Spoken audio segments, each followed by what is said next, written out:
Hello বন্ধুরা, কেমন আছেন সবাই? আশা করি সকলে ভালো আছেন। আমি মহসিন, গ্রাফিক্স ডিজাইন বিডি টিউটোরিয়ালে আপনাকে জানাই স্বাগতম। আজকে আমি আপনাদেরকে দেখাবো কিভাবে অ্যাডোব ইলাস্ট্রেটরের সাহায্যে FIFA world cup logo design করা যায়। তো বন্ধুরা, আপনি যদি আমার চ্যানেলে নতুন হয়ে থাকেন তাহলে চ্যানেল সাবস্ক্রাইব করবেন এবং পাশে থাকা বেল আইকনে ক্লিক করে রাখবেন যাতে আপনি আমার নতুন নতুন টিউটোরিয়াল পেয়ে যান সবার আগে। তো বন্ধুরা, যাওয়া যাক মূল টিউটোরিয়ালে। প্রথমে আমি কিবোর্ড থেকে Ctrl+R বাটন প্রেস করে রুলার অপশন সেট করলাম। মাউসের সাহায্যে বাম থেকে ড্র্যাগ করে ভার্টিক্যাল রুলার এবং উপর থেকে ড্র্যাগ করে হরিজন্টাল রুলার সেট করলাম। সিলেকশন টুলের সাহায্যে রুলার দুটি সিলেক্ট করলাম। অ্যালাইন অপশন থেকে হরিজন্টাল অ্যালাইন সেন্টার এবং ভার্টিক্যাল অ্যালাইন সেন্টারে ক্লিক করলে রুলার মাঝখানে চলে আসবে। টুলবার অপশন থেকে প্যান টুল সিলেক্ট করলাম। এখান থেকে ড্র্যাগ করে শিফট বাটন হোল্ড রেখে একটি শেপ ড্র করে নিলাম। শেপটির স্ট্রোক সাইজ 2 দিলাম। টুলবার অপশন থেকে রোটেট টুল নিলাম।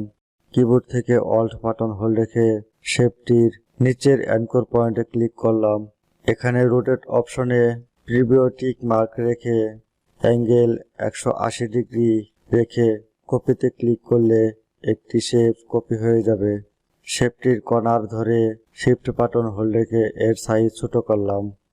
এবার শেপটি উপরে উঠে দিয়ে সমান করে বসিয়ে দিলাম। এই শেপটি সিলেক্ট করলাম। এডিট অপশন থেকে কপি দেন ফার্স্ট ইন ফন্টে সিলেক্ট করলাম। মাউসের সাহায্যে শেপটি মুভ করে নিচের শেপের উপরের অ্যাঙ্কর পয়েন্ট বরাবর বসিয়ে দিলাম। এবার শেপটির উপর থেকে মাউসের সাহায্যে ড্র্যাগ করে শিফট বাটন হোল্ড রেখে নিচে বসিয়ে দিব। শিফট বাটন হোল্ড রেখে এই শেপ দুইটি সিলেক্ট করলাম। টুলবার অপশন থেকে শেপ বিল্ডার টুল নিলাম। মাউসের সাথে প্লাস চিহ্ন থাকা অবস্থায় শেপটির মাঝে ক্লিক করলে শেপ দুইটি ইউনিট হয়ে যাবে। এখন ফিল কালার থেকে শেপটির কালার হোয়াইট দিলাম। এখানে মাঝের শেপটি সিলেক্ট করে ডিলিট বাটন প্রেস করে ডিলিট করে নিলাম। আবার এই মাঝের শেপটি সিলেক্ট থাকা অবস্থায় মাউসের সাহায্যে এর কর্নার বাহিরের দিকে ড্র্যাগ করে শেপটির সাইজ বড় করে দিব। এখন আমাদের কাজ হচ্ছে শেপটিতে হার্ট সাইন দিয়ে দিব। এর জন্য টুলবার অপশন থেকে অ্যাড অ্যাঙ্কর পয়েন্ট টুল নিলাম। এখানে সিঙ্গেল ক্লিক করলাম।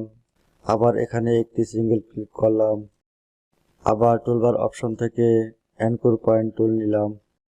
অ্যাঙ্কর পয়েন্ট টুলের সাহায্যে এই অ্যাঙ্কর পয়েন্টে ক্লিক করলাম। ডাইরেক্ট সিলেকশন টুল নিলাম। ডাইরেক্ট সিলেকশন টুলের সাহায্যে অ্যাঙ্কর পয়েন্টটি নিচের দিকে ড্র্যাগ করে মুভ করে নিব।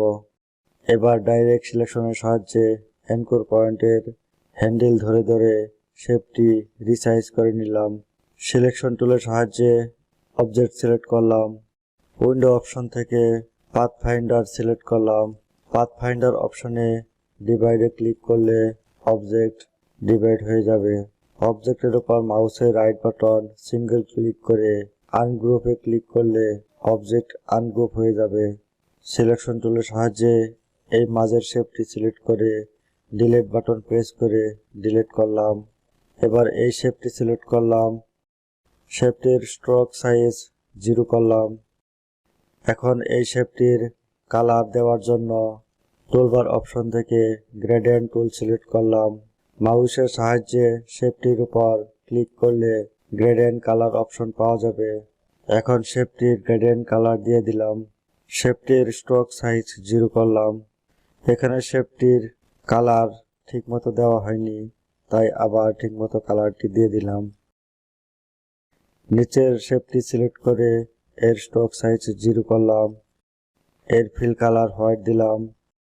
শেপটি সিলেক্ট থাকা অবস্থায় এডিট অপশন থেকে copy then first in font করলাম। মাউসের সাহায্যে উপরের অ্যাঙ্কর পয়েন্ট নিচের দিকে ড্র্যাগ করে শিফট বাটন হোল্ড রেখে শেপটির সাইজ ছোট করলাম। এভাবে শেপটির কর্নার ড্র্যাগ করে শেপটি রিসাইজ করে নিলাম। শেপটির কালার দেওয়ার জন্য গ্রেডিয়েন্ট টুল সিলেক্ট করলাম। এখানে গ্রেডিয়েন্ট কালারের উপর ডাবল ক্লিক করলে গ্রেডিয়েন্ট কালার অপশন পাওয়া যাবে। গ্রেডিয়েন্ট কালার অপশনের মাধ্যমে আমরা সহজেই কালার চেঞ্জ করে নিতে পারি। এখন সিলেকশন টুলের সাহায্যে রুলার দুইটি সিলেক্ট করে ডিলিট বাটন প্রেস করে ডিলিট করলাম। সিলেকশন টুলের সাহায্যে সমস্ত অবজেক্ট সিলেক্ট করলাম।